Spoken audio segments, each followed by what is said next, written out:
प्रदेशवासियों देशवासियों को आज माता के नवरात्रि शुरू हुए, उनकी बधाई देता हूँ, शुभकामनाएं देता हूँ और माता के चरणों में प्रार्थना करता हूँ कि हमारा हरियाणा हरा भरा रहे और विकास की गति के ऊपर आगे बढ़े। मैं प्रदेश और देश के लोगों के उत्तम स्वास्थ्य की कामना मां चरणों में करता हूँ और सभी को नवरात्रों की बहुत बहुत शुभकामनाएं और बधाई भी देता हूँ। ये नवरात्रे ये सब के लिए विशेष नवरात्रे है। देश के यशस्वी प्रधानमंत्री आदरणीय नरेंद्र मोदी जी का और हमारी वित्त मंत्री आदरणीय निर्मला सीतारमण जी का मैं विशेष तौर से धन्यवाद करता हूं और आदरणीय प्रधानमंत्री जी को मैं धन्यवाद के साथ बधाई भी देता हूं कि उन्होंने 15 अगस्त को जो लाल किला के ऊपर से जीएसटी के करों में एक बड़े सुधार की बात कही थी कि इसका लाभ आम जन को मिलेगा। मात्र 1 महीने के अंदर उस जीएसटी के अंदर बड़ा सुधार किया है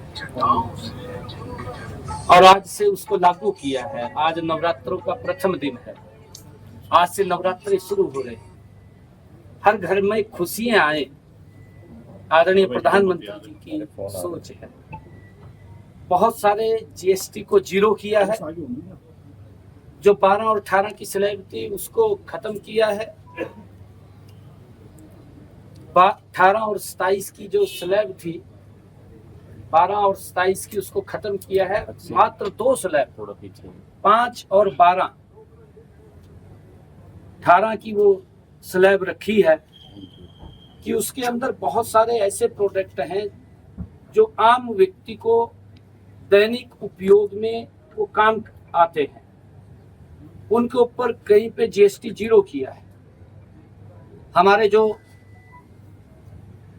एग्रीकल्चर के प्रोडक्ट भी थे उनके ऊपर भी जीएसटी कम किया है, कहीं के ऊपर 5% किया है, कहीं के ऊपर उसको 18% की स्लैब में रखा है। बहुत सारा बड़ा सुधार इसके अंदर किया है। हरियाणा प्रदेश के हर व्यक्ति को, हर उद्यमी को इस जीएसटी से बड़ा लाभ मिलेगा। आम व्यक्ति, गरीब व्यक्ति के लिए ये एक विकास का द्वार है। आदरणीय मोदी जी ने जिसको खोला है, जो इसके अंदर बड़ा सुधार किया है, हर परिवार को, हर व्यक्ति को इन त्योहारों के पर्व पर कोई भी वो सामान परचेज करेंगे उसके अंदर उनको जीएसटी में एक बड़ा लाभ वो मिलेगा। मैं इसके लिए आदरणीय प्रधानमंत्री जी का बहुत बहुत धन्यवाद करता हूं और सभी को मैं मां नवरात्रों की बहुत बहुत शुभकामनाएं देता हूं। सर, कांग्रेस पार्टी के अध्यक्ष मल्लिकार्जुन खड़गे ये बोल रहे हैं कि आप लोगों ने जीएसटी जो लेकर के आया, पहले आपने घाव दिया और उसके बाद मरहम लगाया, 100 चूहे खा के बिल्ली अब हज को चली। और ममता बनर्जी भी बोल रही है केंद्र अब क्रेडिट ना ले। आपका जवाब? देखिए, क्योंकि विपक्ष के पास मुद्दा नहीं है, उनके समय में क्या हालात होते थे। इंस्पेक्टरी राज कांग्रेस के समय में था और इंस्पेक्टर चला जाता था किसी की दुकान पर, किसी के उद्योग में कपड़े उतार लेता था। ये इंस्पेक्टरी राज था। तब भी खड़गे साहब थे, आंखें बंद थी, आंखें तो खुली नहीं थी। और अब उनको ये इस प्रकार की बातें दिखाई दे रही हैं जब मोदी जी ने बड़ा सुधार किया है और कहा है। अगर हम हरियाणा की बात करें, हरियाणा स्टेट के अंदर लगभग 4000 करोड़ रुपए का हमारा जीएसटी कम हुआ है। ये आम व्यक्ति तक, गरीब व्यक्ति तक ये लाभ पहुंचेगा। खड़गे साहब को तो, कांग्रेस को तो हर चीज में राजनीति नजर आती है। एवं ममता बनर्जी का भी वहां सुपड़ा साफ हो रहा। कांग्रेस ਨੂੰ ਕੋਈ पूछ नहीं रहा, हाजरी तो लगवानी है, हाजरी तो लगवाएंगे। सर, किसानों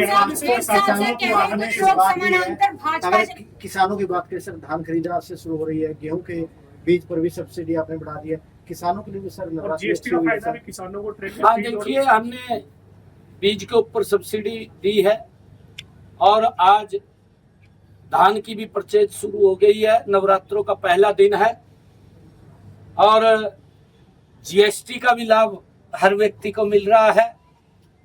ये मोदी देश को विकसित राष्ट्र बनाने में हर व्यक्ति का योगदान उसके अंदर हो, ये आदरणीय मोदी जी की सोच है और उसी को लेकर के आदरणीय प्रधानमंत्री जी इतने बड़े सुधार कर रहे हैं। आज देश विकसित राष्ट्र की तरफ गति से बढ़ रहा है।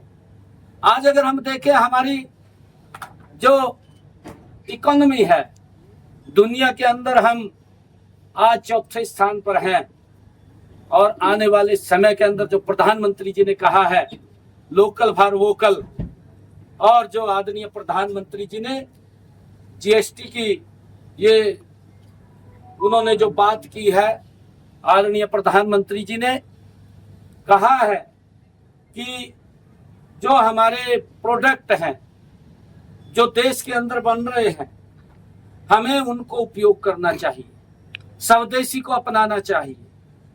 विदेशी से हमें ध्यान रखना चाहिए। हम अपने दैनिक जीवन के अंदर बहुत सारी चीजें हम विदेशी की तरफ बढ़ जाते हैं। हमें ये संकल्प लेकर के स्वदेशी वस्तुओं का उपयोग करें, स्वदेशी को ही बढ़ावा दें, हम लोकल प्रोडक्ट को ही उपयोग करें, ताकि ये भारत गति से विकसित राष्ट्र की तरफ तो बढ़ रहा है, परंतु दुनिया की ये तीसरी इकोनॉमी भी स्वदेशी से आई। आम आदमी रोटी कपड़ा मकान मांगता है मंदिर में, आम आदमी रोटी कपड़ा मकान मांगता है मंदिर में, एक सीएम क्या मांगता है अपने लिए? मैं तो प्रदेश के लिए मांग कर रहा हूँ, आपके लिए मांग कर रहा हूँ, आपका स्वास्थ्य उत्तम हो, आप दीर्घायु हो, आप आगे बढ़े। मैं ऐसी माँ के चरणों में कामना करता हूँ।